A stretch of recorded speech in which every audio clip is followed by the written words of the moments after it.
Ating pag-usapan ngayon itong biglaang pag-atras sa pangalawang pagkakataon nitong makakalaban ni Naoya Inoue na si Sam Goodman. Okay?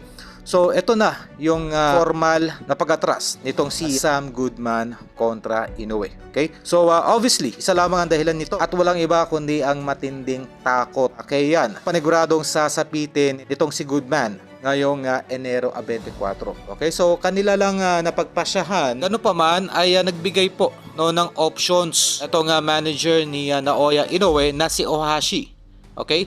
Na open sila for anyone na makakapagbigay ng magandang laban kay Naoya Inoue, ng exciting na laban para sa mga boxing fans sa bansang Japan. Okay? So obviously, kung lahat ng mga possible opponents dito sa super bantamweight ay maglalatag ng kanilang mga profile para maging last minute replacement dito kay Goodman, panigurado po na etong si Cuadro Alas Casimero lamang ang gusto ng lahat ng mga Japanese boxing fans bilang maging replacement para sa laban ng kanilang national treasure na si Naoya Inoue ngayong Enero 24. Subalit ito nga po ang problema, hindi po nag-offer ang kampo ni Casimero upang labanan itong si Naoya Inoue. I-disregard na natin yung isang taong ban dito kay Alas. Wala po yung bearing kung tutuusin. Kayang mag-request nitong kampo ni Inoue na i-lift muna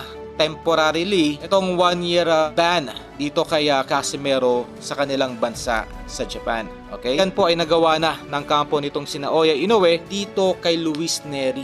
Problema po ay hindi po nag-offer itong kampo ni Casimero option na pwedeng pagpilian ng kampo nitong si Inoue. Obviously ay hindi po talaga nakadesign sad to say itong ating pambato sa mga last minute replacement. Itong si Casimero po ay nagte-training lamang kapag meron ng siguradong laban. Okay? So hindi po siya kagaya ng ibang fighters ni Manny Pacquiao noon. Talagang naging lifestyle na yung pagte-training, yung weight. At lalo na, ikumpara pa natin itong si Mark Magsayo na talagang halos 24/7 po na nagte-train sa Amerika. Okay? Kaya po ito ay available na posibleng maging replacement kung sakaling umatras yung makakalaban ni Gervonta Tank Davis